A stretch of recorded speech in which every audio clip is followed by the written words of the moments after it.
आ गया भोजपुरी के सुपरस्टार राकेश मिश्रा जी का एक और वायरल सॉन्ग का बोल है राजा जी मुआइये देव का। जी हाँ, राजा जी मुआइये देव का बहुत ही प्यारा और सुपर सॉन्ग है। राकेश मिश्रा जी के जितने भी फैंस हैं हो जाएं तैयार, बहुत ही बड़े लेवल का सॉन्ग आ रहा है। यह सॉन्ग सारे गामा हम भोजपुरी से रिलीज किया जाएगा।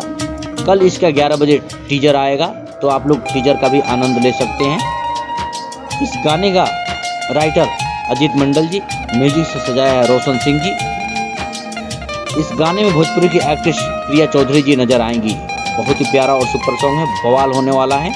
राकेश मिश्रा जी के जितने भी फैंस हैं रहें तैयार, गाने का ढेर सारा दुलार प्यार देना है। साथ ही अगर आप हमारे चैनल पर नए हैं तो चैनल को सब्सक्राइब कीजिए, शेयर कीजिए, ढेर सारा दुलार प्यार हमें भी दीजिए।